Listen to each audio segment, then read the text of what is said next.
बिस्मिल्लाहिर्रहमानिर्रहीम। अस्सलामु अलैकुम दोस्तों, मेरा नाम है मुदस्सिर और आप देख रहे हैं अलुसानी टीवी।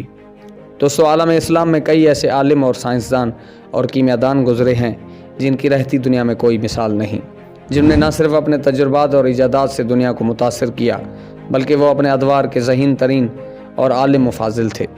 आज की वीडियो उस आलिम और साइंसदान के बारे में है जिसका नाम अबू रेहान मोहम्मद बिन अहमद अल-मारूफ अल-बैरूनी है, जो कि पेशे से फ़लसफ़ी, कीमियादान, जुग्राफिया निगार, रियाजीदान, माहिर फ़ल्कियात, माहिर लिसानियात, माहिर तिबियात, मुअर्रिख़, मुंजिम, मुसन्निफ़ और दवासाज थे, जिनको कई ज़बानों मसलन फ़ारसी, ख़वारज़मी, क़दीम यूनानी, इब्रानी, संस्कृत और अरबी पर मुकम्मल अबूर था।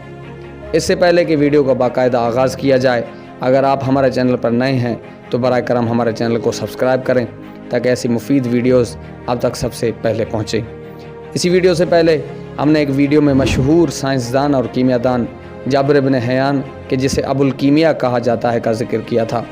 अगर आप वो वीडियो देखना चाहते हैं तो आई बटन पर क्लिक करके वो वीडियो भी देख सकते हैं। अबू रेहान अल-बैरूनी की पैदाइश 5 सितंबर 973 ईस्वी में ख़वारज़म के मज़ाफ़ात में बैरून नाम के एक गाँव में हुई और उस ही गाँव के नाम की वजह से आपको अल-बैरूनी कहा जाता है। अल-बैरूनी की ज़िंदगी के इब्तदाई हालात कुछ इस तरह हैं कि बचपन में वो कुदरती मनाजिर का दिलदाह था।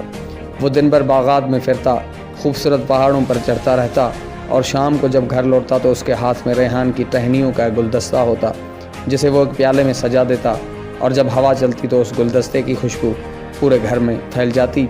उसी वजह से उसकी माँ उसे अबू रेहान कहकर पुकारा करती थी। एक रोज़ अल-बैरूनी की मुलाकात नबादात के माहिर एक यूनानी आलिम से हुई। अल-बैरूनी ने उसे एक बाग में फूलों को और दरख्तों के नीचे पौधों को काटते देखा तो एहतजाजन उसे कहने लगे कि जनाब, आप इन फूलों और पौधों को क्यों काट रहे हैं? क्या आप इनको बग़ैर तोड़े और काटे तस्वीरें नहीं बना सकते? चूँकि अल-बैरूनी को लगा कि ये एक मुसव्विर है सो तस्वीरें बनाने के लिए पौधों और फूलों को काट रहा है। ये सुनकर यूनानी आलिम हंस पड़ा और कहने लगा, बेटे, मैं इन फूलों और पौधों को इल्म की खातिर जमा कर रहा हूँ और मैं इनसे दवाएं तैयार कर रहा हूँ। ये सुनकर अल-बैरूनी ने कहा, अच्छा, तो आप नबातात के आलिम हैं? जवाब में यूनानी आलिम ने कहा, जी हाँ मेरे बेटे, मेरा ख्याल है कि तुम्हें फूलों और पौधों और कुदरती मनासिर से बहुत लगाव है। तो जवाब में अल-बैरूनी ने कहा, जी हाँ ऐसा ही है, बल्कि मैं तो तमाम कुदरती मनासिर जैसे दरख्त, फूल, पौधे, पहाड़, टीले और वादियों से भी मोहब्बत करता हूँ। इस तरह वह यूनानी आलिम रोज़ाना अल-बैरूनी को नबातात और तिब की तालीम देता रहा। उस वक्त अल-बैरूनी की उम्र 11 साल थी और 3 साल के अरसे में उसने सिरियानी और यूनानी ज़बानों में महारत हासिल कर ली और यूनानी इल्म की बदौलत नबातात के बारे में बहुत कुछ सीख लिया। इस तरह अल-बैरूनी का तिबी उलूम की तरफ शौक़ और रुझान और बढ़ गया। वो यूनानी आलिम अपने वतन यूनान लौटने से पहले अल-बैरूनी को फ़ल्कियात और रियाजी के आलिम अबू नसर मंसूर की खिदमत में ले गया और अबू नसर ने अल-बैरूनी के लिए तालीम की खातिर एक अलग इंतज़ाम किया और उसके लिए एक मुअय्यन वजीफ़ा भी मुकर्रर फरमाया। इस तरह अबू नसर हर रोज़ अल-बैरूनी को फ़ल्कियात और रियाजी के उलूम सिखाता रहा और उसके बाद अबू नसर ने अल-बैरूनी को मशहूर रियाजीदान और माहिर फ़ल्कियात अब्दुस समद की शागिर्दी में दे दिया। अल-बैरूनी ने रियाजी, इल्म हैयत, तारीख़ और जोग्राफिया के बारे में ऐसी उम्दा किताबें लिखीं जिनकी मिसाल अब तक नहीं मिलती। उन किताबों में एक तहकीकुल हिंद है जिसमें अल-बैरूनी ने हिंदुओं के मजहबी अकायद, उनकी तारीख़ और बर्रे सगीर के जोग्राफियाई हालात बड़ी तहकीक से लिखे हैं। अल-बैरूनी की एक और मशहूर किताब कानून मसूदी है जो उसने महमूद गजनवी के लड़के सुल्तान मसूद के नाम पर लिखी। ये इल्म फ़ल्कियात और रियाजी की बड़ी अहम किताब है। इस किताब की वजह से अल-बैरूनी को एक अजीम साइंसदान और रियाजीदान समझा जाता है। अल-बैरूनी ने रियाजी,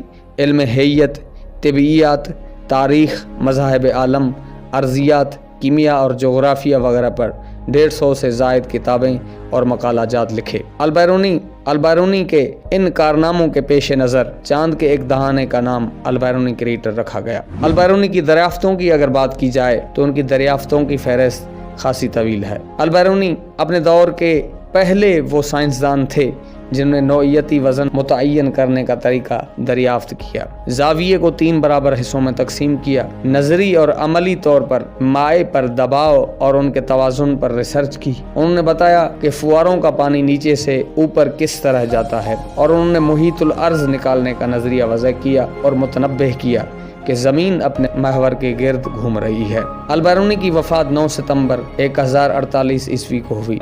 इस तमाम मालूमात से ये वाज़ेह हुआ कि जितने भी साइंसी नज़रियात और इजादात इस दुनिया में हैं, उनका कहीं ना कहीं वास्ता अल-बैरूनी जैसे अजीम मुसलमान साइंसदानों के साथ है और उन अजीम मुसलमान साइंसदानों की मेहनत का समर है। अफसोस की बात यह है कि आज की जनरेशन इन अजीम साइंसदानों और उनकी मेहनतों को भुलाती जा रही है। हमें अल-बैरूनी जैसे अजीम साइंसदानों की ज़िंदगी से सबक लेने और सीख लेने की ज़रूरत है। इसी के साथ इजाज़त चाहूँगा।